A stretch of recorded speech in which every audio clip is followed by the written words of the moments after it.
முதலமைச்சர் மு.க.ஸ்டாலின் தொடங்கி வைத்துள்ள தாயுமானவர் திட்டம் அதிமுகவின் நகரும் நியாய விலைக் கடை திட்டத்தின் ஸ்டிக்கர் என குற்றம் சாட்டியுள்ள எடப்பாடி பழனிசாமி, கடந்த ஆண்டு வரவு செலவு அறிக்கையின் போது அறிவிக்கப்பட்ட தாயுமானவர் திட்டம் வேறா என வினா எழுப்பியுள்ளார்.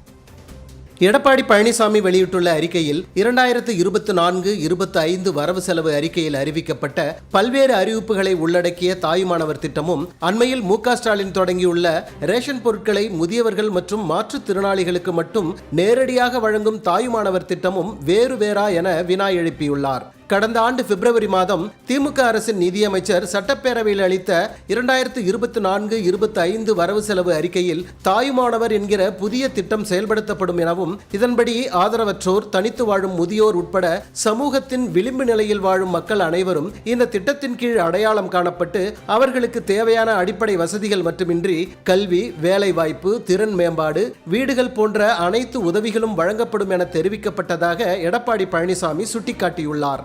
ஆனால் அறிவித்தபடி எந்த நன்மைகளையும் வழங்காமல் வயதானவர்கள் மற்றும் மாற்றுத்திறனாளிகளுக்கு வீடுகளுக்கே சென்று ரேஷன் பொருட்கள் வழங்குவதற்கு தாயுமானவர் என பெயர் சூட்டியுள்ளது சொல்வது ஒன்று செய்வது ஒன்று என மு.க.ஸ்டாலினின் திராவிட மாடல் அரசு செயல்படுவதாக குற்றம் சாட்டியுள்ள எடப்பாடி பழனிசாமி, கடந்த அதிமுக ஆட்சியில் செயல்படுத்தப்பட்ட நகரும் நியாய விலைக் கடைகள் திட்டம் உட்பட பல்வேறு திட்டங்களை காப்பி பேஸ்ட் செய்து வெற்று விளம்பரங்கள் மேற்கொள்வதைத்தான் ஃபெயிலியர் மாடல் ஸ்டாலின் அரசு என தான் கூறுவதாக விளக்கமளித்துள்ளார். தாயுமானவர் திட்டத்தில் ரேஷன் பொருட்களை எந்த வண்டிகளில் கொண்டு செல்ல போகிறீர்கள்? அவர்களுக்கு யார் பணம் வழங்குவார்கள்?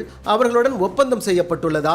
ஒப்பந்த விவரங்களை வெளியிடுவீர்களா என அடுக்கடுக்காக வினா தொடுத்துள்ள எடப்பாடி பழனிசாமி, பொது வழங்கல் துறையில் 200 கோடி ரூபாய்க்கு மேல் பாக்கி வைத்துவிட்டு நீதிமன்றத்தில் மன்னிப்பு கேட்கும் அவல நிலையில் உள்ள திமுக அரசு தாயுமானவர் என அழகிய தமிழில் பேசினால் மக்களுக்கு உங்களின் அழகு தெரியாதா எனவும், மக்களின் தேவைகளை உணர்ந்து திட்டங்களை தீட்டுபவர்களே தமிழ்நாட்டுக்கு தேவை என தெரிவித்துள்ளார்.